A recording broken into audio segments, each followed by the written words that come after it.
o nobre vereador Coronel Telhada para falar contra este projeto. Boa tarde a todos. Senhor presidente, muito obrigado pela oportunidade. Senhores, eu venho à presença de todos aqui informar que desde que assumimos aqui no dia 1º de janeiro, até outro dia eu disse isso em algumas palavras, eu tenho estranhado que muitos assuntos que nós discutimos aqui são assuntos do passado. Eu disse que eu me sinto no verdadeiro túnel do tempo aqui, porque lembramos de prefeitos passados, de casos passados, e eu não vejo, muitas vezes aqui nos assuntos, nas discussões, a validade para que nós cheguemos a uma melhoria para a nossa cidade, que essa é a nossa função. Nós todos fomos eleitos aqui, sem exceção, para melhorarmos a vida de nossa cidade. Nós temos vários projetos, vários PLs, várias frentes em andamento, vários problemas para resolvermos aqui no plenário, sem dizer do dia a dia que nós temos enfrentado todos nós em nossos gabinetes, onde pedidos nos são feitos com referência, no meu caso, principalmente a segurança, mas muitos dos senhores aqui quanto à saúde, quanto à educação, quanto à administração pública, eleitores que votaram em nós esperando que nós resolvêssemos esse problema. Quando eu vi a apresentação dessa proposta, feita pelo grande amigo e vereador, senhor Natalini, uma pessoa que eu tenho grande consideração e apreço, eu pedi para que falasse justamente, colocando o meu posicionamento, porquanto eu não vejo muita validade no sentido de discutir isso para o bem da cidade. Já está sendo feito uma comissão da verdade em Brasília, onde há muitos prós e contras com referência ao que tem sido apresentado, e, sinceramente, eu vejo que o assunto aqui seria redundante, porque nós iríamos discutir o que já está sendo discutido. Então, eu aqui não vejo o que vai acrescentar de benefício para a cidade de São Paulo. Enquanto vereador, a minha preocupação é justamente o munícipe que enfrenta problemas com enchentes, problemas com condução, problemas com saúde, problemas com escola e outros problemas diários aqui. Também nessa condição de comissão da verdade, eu acho interessante que no Brasil a lei ela é cumprida da maneira que as pessoas querem cumprir. Tudo se argumenta, direito adquirido que se tem ou não tem, uma série de problemáticas na questão de direito que são discutidas. E uma dessas coisas que eu acho interessante é com referência à lei da anistia, que é de 1979, criada no governo Figueiredo, onde ela foi promulgada na época, se foi até vetado, mas vale a pena aqui lembrar no seu artigo 1º, que dizia o seguinte: é concedida anistia a todos quantos, no período compreendido entre 2 de setembro de 1961, faltavam alguns dias para eu nascer, quase um mês ainda, e 15 de agosto de 79, cometeram crimes políticos ou conexo com estes, crimes eleitorais, aos que tiveram seus direitos políticos suspensos e aos servidores da administração direta e indireta de fundações vinculadas ao poder público, aos servidores dos poderes legislativo e judiciário, aos militares e aos dirigentes representantes sindicais, punidos com fundamento em atos institucionais e complementares. Ainda falava o parágrafo 1º.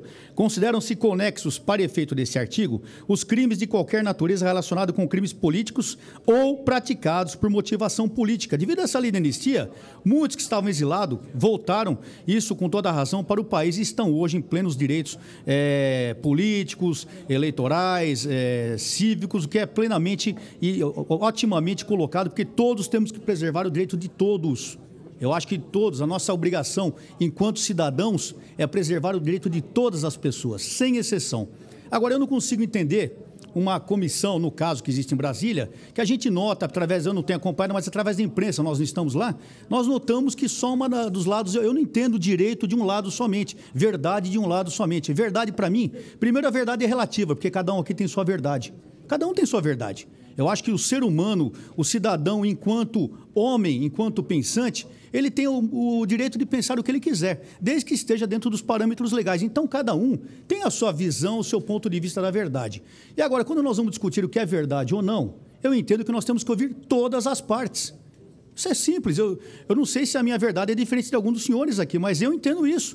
Eu não consigo entender uma comissão da verdade que só se ouve uma parte, e a outra parte é chamada como acusada, como indiciada, etc., tal, como acusado, etc., mas, enfim, uma série de situações difíceis. Eu servi num batalhão, quando tenente, e depois comandei esse batalhão como tenente-coronel, que é o batalhão Tobias Aguiar, que todos os senhores sabem que eu fui comandante da rota aqui, E nós temos um caso clássico na rota, onde um tenente de 23 anos, cumprindo uma missão legal, defendendo a lei, saiu de sua casa com 23 anos, um jovem ainda saiu de sua casa numa manhã e foi morto posteriormente por um desertor do Exército Brasileiro chamado Carlos Lamarca, de qual até fizeram um filme mostrando o senhor Lamarca como o herói do Brasil. Na realidade, ele é um assassino, é traidor, porque ele traiu o Exército e é desertor. E ele assassinou a golpes de coronha de fuzil, meus amigos, um homem desarmado, amarrado dentro de uma gruta. A família desse jovem soube que ele havia sido morto no dia 10 de maio de 70, no Dia das Mães.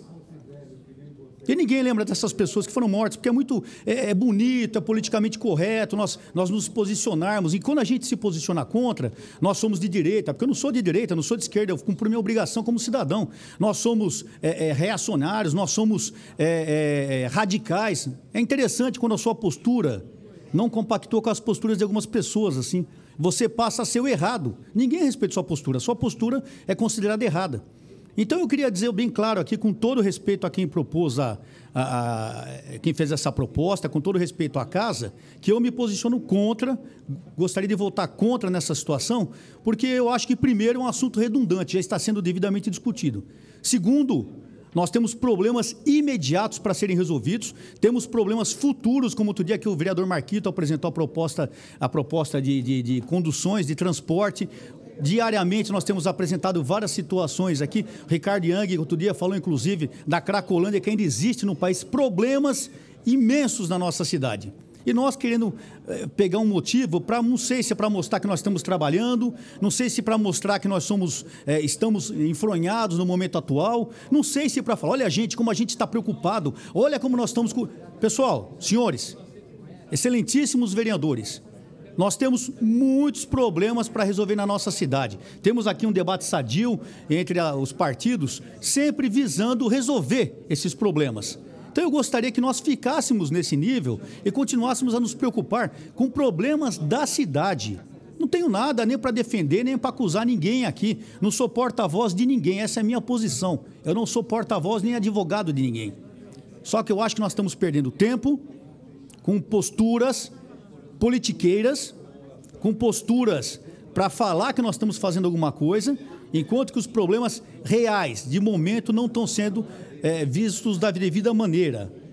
Lembrar também aqui, já que nós citamos a lei que fala sobre a anistia, a lei da anistia no Brasil, que em 2010, que em 29 de janeiro de 2010, o Procurador-Geral da República, Roberto Gurgel, encaminhou ao Supremo Tribunal Federal parecer se posicionando contrário à revisão da lei de anistia. Por quê? Porque para ele, a OAB, ou seja, a Ordem dos Advogados do Brasil, as pessoas que brigam pela lei, a OAB participou ativamente do processo de elaboração da lei, que tinha o objetivo de viabilizar a transição entre o regime autoritário militar e o regime democrático atual. Segundo suas palavras, entre aspas, com perfeita consciência do contexto histórico e de suas implicações, com espírito conciliatório e agindo em defesa aberta da anistia ampla, geral e restrita, é que a Ordem saiu às ruas, mobilizou forças políticas e sociais e pressionou o Congresso Nacional a aprovar a lei da anistia, fecha aspas. Isso acabou sendo rejeitado pelo Supremo por 7-2. Mas fica aqui essa postura, esse posicionamento, dizendo o seguinte: já que em Brasília nós temos uma comissão da verdade, que alguns veem bem e outros veem mal, eu acho que seria redundante criarmos essa comissão, ou retomarmos essa comissão nessa casa, e também seria, no meu entendimento, deixaríamos de atender problemas de maior magnitude para a cidade, de maior emergência. Nesse momento, o cidadão paulistano está pendurado em ônibus, está na fila do ônibus, o nosso trânsito está caótico. O cidadão está nos xingando nesse momento, se alguém estiver ouvindo isso dentro do carro, falando, depois esse pessoal fala e não faz nada. O cidadão, quando for no médico, hoje vai falar mal da gente, quando ele chegar na escola, ele vai falar mal da gente, porque sempre é o político que é culpado, e está certo, porque nós somos culpados de tudo que acontece mesmo, porque se nós não tomarmos medidas enérgicas, nós nunca melhoraremos nossa cidade. Então, vereador, me concede uma parte? Pois não, excelência. Em primeiro lugar, quero, independente de aqui concordar ou não com o mérito de Vossa Excelência, parabenizá-lo pela sua posição, pela sua postura. Nós, ao passar dos dias, nós vamos observando que os senhores vereadores, que entraram aqui com toda a empolgação, e não poderia ser diferente, começam a sentir a realidade do nosso parlamento.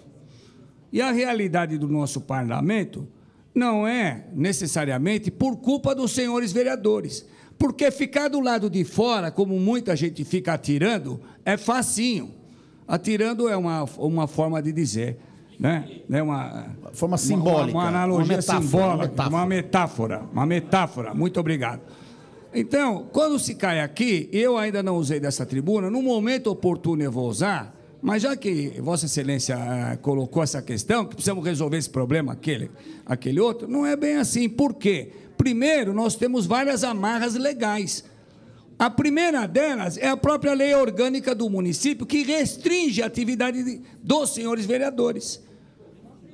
Haja visto que projetos importantíssimos que nós aprovamos nessa casa, o próprio Poder Judiciário, por conta, né, de uma justificativa ou de outra, por vício de iniciativa, ou por conta de que nós legislamos em matéria que nós não podíamos, acabam concedendo liminares, bloqueando, né, diversos projetos de leis importantes que nós aprovamos nessa casa. A questão de linhas de ônibus, né, que aqui tem uma história longa. Hoje, por que falta linha de ônibus? Não nasceu agora, nasceu há muito tempo para trás, desde a época dos pirueiros, quando nós tínhamos as peruas em péssimas condições. Então, eu não vou me alongar, que Vossa Excelência está com a palavra, no momento oportuno, né, nós vamos colocar que aquele sonho, eu também sempre tive um sonho, no meu primeiro mandato, não, vou resolver todos os problemas da cidade, vou resolver o problema do ônibus, da linha, né, vou resolver o problema das enchentes. Conclui, vereador. E não é assim,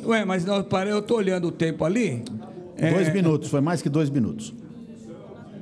Não, mas desculpa, vereador, ele não está me tomando a palavra. E aqui... É que eu sou educado, então eu vou esperar o senhor. Então, mas se ele quiser me pedir a palavra de volta, ele pede. Então, fechou os 2 minutos, eu agradeço. Vossa Excelência me avisou, né, porque aqui já tem muitos casos quando o vereador permite e se passa dos 2 minutos. É que o presidente está aqui, está querendo me ensinar um pouco o regimento. Então, nobre vereador... Se o senhor puder concluir, por favor. Isso, agora sim, mas não precisa da intervenção do senhor presidente, ele pode apenas que eu estou olhando o tempo ali. Mas eu vou voltar no outro momento, né, a falar sobre o sonho, que quando o vereador chega aqui é aquilo que ele pode, e aqui nós podemos pouco.